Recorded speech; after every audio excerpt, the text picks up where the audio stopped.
Assalamualaikum warahmatullahi wabarakatuh. Waalaikumsalam warahmatullahi wabarakatuh. Gimana kabarnya? Sehat? Alhamdulillah, Bu. Alhamdulillah.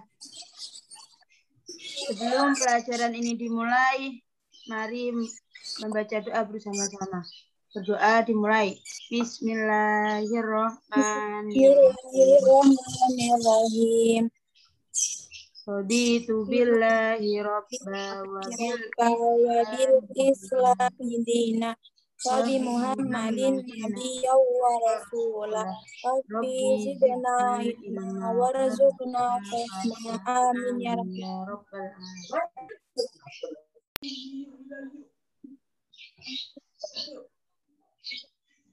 Ibu absen dulu ya. Iya. Meli Amalina Santoso. Hadir, Bu. Ahmad Taufik Anaki. Enggak ada. Fajar Zahra Nur Habibah. Ifatul Eka. Hadir, Bu.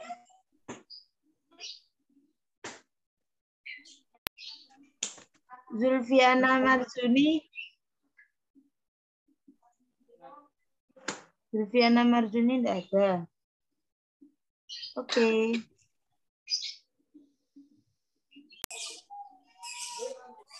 Baik, minggu kemarin siapa yang ingat Ibu membahas tentang apa?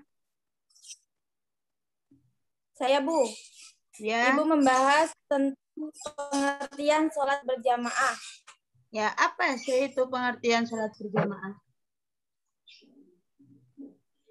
Jamaah adalah sholat yang dilakukan secara bersama-sama yang diimami oleh seorang imam dan diikuti oleh makmum. Ya. Itu, Bu. Ya, bagus. Nah, sekarang pelajaran sekarang ini memasuki materi sholat Jumat. Nah, di mana materi sholat Jumat ini merupakan salah satu ibadah yang wajib dilakukan. Sholat Jumat tersebut wajib dilaksanakan oleh kaum pria muslim dan sunnah bagi yang perempuan. Kenapa perempuan itu sunnah? Karena khusus bagi perempuan, kita datang waktu melaksanakan sholat Jumat saja. Mereka cukup melaksanakan sholat zuhur seperti biasanya. Maka tidak heran secara umum pengertian sholat Jumat adalah ibadah yang diwajibkan bagi kaum laki-laki. Bahkan bagi umat muslim, pengertian sholat Jumat adalah ibadah yang penting. Bahkan pada hari Jumat terdapat keistimewaan yang tidak bisa didapat di hari-hari lain. Selain itu, hari Jumat juga jadi hari di mana banyak peristiwa penting terjadi. Hal ini diperkuat dengan hadis yang berbunyi, sebaik-baiknya hari matahari terbit padanya adalah hari Jumat. Pada hari itu Adam diciptakan, masuk dan keluar dari surga, dan hari kiamat hanya akan terjadi pada hari Jumat. Itu hadis riwayat Muslim. Namun, selain memahami pengertian sholat Jumat itu sendiri, tidak kalah penting untuk memahami bagaimana tata cara pelaksanaan sholat Jumat tersebut, serta berbagai aspek-aspek yang menjadi syarat sah dari ibadah ini. Nah, sekarang yaitu syarat sah sholat. Syarat sah sholat di sini itu ada 5. Yang pertama, sholat Jumat dilakukan di saat tempat atau desa atau kota yang termasuk di dalam lingkup perkampungan. Yang kedua yaitu dilakukan ketika sudah mulai waktu zuhur. Yang ketiga, wajib dilakukan secara berjamaah dengan jumlah minimal yang hadir dalam sholat Jumat itu adalah sebanyak 40 orang. Dan yang keempat yaitu dimulai dengan khutbah atau termasuk membaca rukun khutbah sebelum melaksanakan sholat Jumat. Yang kelima yaitu sholat Jumat sudah dapat dimulai ketika khatib telah membacakan rukun 2 khutbah.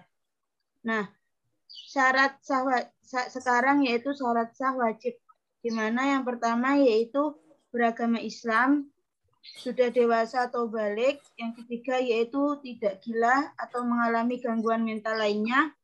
Yang keempat yaitu laki-laki. Yang kelima yaitu sehat jasmani dan rohani. Yang keenam bertempat tinggal tetap atau menetap atau bermukim atau orang yang sedang dalam perjalanan jauh. Yang ketujuh yaitu orang yang sedang dalam perjalanan jauh tidak wajib mengerjakan sholat Jumat. Hal ini tuh ada hadis Rasulullah yang artinya bagi musafir tidak wajib sholat Jumat. Itu hadis riwayat Daruqutni. Nah, sekarang hukumnya sholat Jumat. Hukum mengerjakan sholat Jumat adalah wajib bagi setiap laki-laki. Di mana hal tersebut sudah tercantum dalam surah Al-Jum'ah ayat 9 yang memiliki arti, wahai orang-orang yang beriman, apabila kamu disuruh untuk menunaikan sholat Jumat, maka bersegeralah kamu kepada mengingat Allah dan tinggalkanlah jual beli. Yang demikian itu lebih baik bagimu jika kamu mengetahui. Kemudian di dalam Al-Quran, sholat Jumat juga disebut wajib dilaksanakan bagi kaum laki-laki. Hal ini berdasarkan hadis Rasulullah yang diriwayatkan oleh Abu Dawud, Daruqutni, Baihaqi, dan Hakim dengan arti yang berbunyi, salat Jumat itu wajib bagi setiap muslim dengan berjamaah kecuali 4 orang, yaitu budak, wanita, anak-anak, atau orang yang sakit.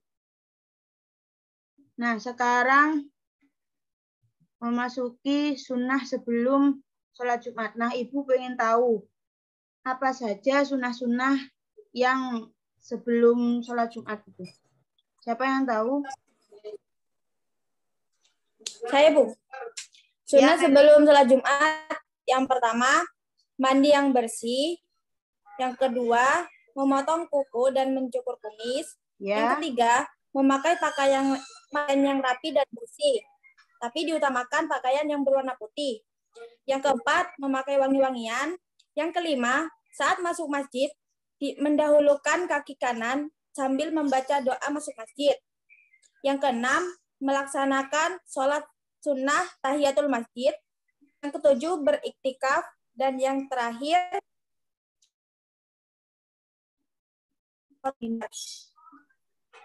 apa? Menghentikan zikir dan bacaan-bacaan lainnya atau doa-doa saat khotib naik ke atas mimbar. Bagus, ya. Baik, nah itu ya kurang lebihnya sunnah sebelum sholat Jumat. Nah sekarang tata cara sholat Jumat.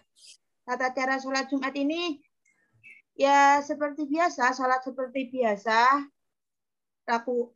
Pergerakannya itu seperti biasa, tapi niatnya ini yang dirubah. Niatnya yaitu niat sholat Jumat. Tapi kalau mulai iftitah, mulai takbiratul ihram, iftitah, terus surat-surat pendek, Al-Fatihah, kayak seterusnya gitu, itu ya seperti biasa, kayak sholat biasa, namun niatnya diganti sholat Jumat. Gitu. Nah, sudah selesai. Ada yang ditanyakan? Saya, Bu. Tanya, Bu. Ya. Nah, kan hukum sholat Jumat bagi pria itu wajib. Nah, bagaimana kalau seorang pria itu tidak melaksanakan sholat Jumat? Itu bagaimana hukumnya? Oh, bagaimana hukum pria yang tidak sholat Jumat? Ya. Ya. Hukumnya itu terutama ini bagi kaum laki-laki ya, yang meninggalkan sholat Jumat tanpa uzur atau tanpa sebab, itu adalah kesalahan yang fatal dan termasuk dalam dosa yang besar. Nah, tadi kalau yang musafir perjalanan jauh itu kan tidak apa-apa, tidak mengikuti sholat Jumat. Namun kalau sholat Jumat ini tanpa uzur atau tanpa sebab, itu tidak boleh. Itu ada kesalahan yang fatal dan termasuk dalam dosa yang besar. Nah, sebelum pertanyaan selanjutnya, Ibu mau tanya, keutamaan sholat Jumat itu apa aja? Siapa yang tahu? Kan tadi sudah, pengertiannya sudah, hukumnya sudah, syaratnya sudah, terus tata caranya sudah. Nah, sekarang keutamaannya itu apa gitu? Siapa yang tahu?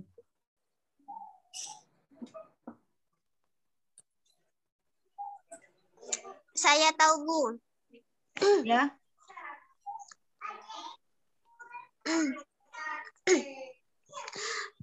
Keutamaan sholat Jumat itu saya tahu dua.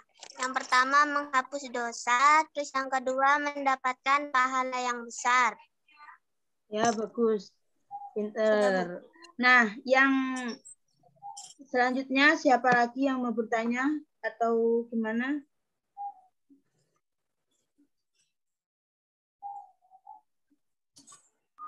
Saya lagi, Bu. Oh ya, silahkan. Tadi kan sudah ada hukum pria yang tidak sholat, terus juga barusan ada keutamaan. Terus kalau hal-hal yang membatalkan sholat Jumat apa saja, Bu? Yang membatalkan sholat Jumat itu yaitu ada 10. Yang pertama, berbicara hal-hal yang di luar sholat dengan sengaja. Yang kedua, banyak berbuat hal yang tidak penting. Yang ketiga, sedang berhadas kecil maupun hadas besar. Yang keempat, yaitu terkena najis. Yang kelima, membuka aurat secara sengaja. Yang keenam, berubah niat. Yang ketujuh, membelakangi kiblat. Yang kedelapan, makan atau minum. Yang kesembilan, tertawa terbahak-bahak. Kalau yang terakhir, yaitu murtad. Nah, paham? Paham, Bu. Baik, saya Paham, Bu. kira cukup ya. Sebelum pelajaran ditutup, mari kita berdoa terlebih dahulu. Subhanakallahumma wa bihamdika bihamdika asyhadu an la ilaha illa anta astaghfiruka wa atubu ilaik. Kurang lebihnya, walhamdulillahirabbil alamin. kurang lebihnya Ibu mohon maaf. Wassalamualaikum warahmatullahi wabarakatuh. Waalaikumsalam. Waalaikumsalam warahmatullahi wabarakatuh.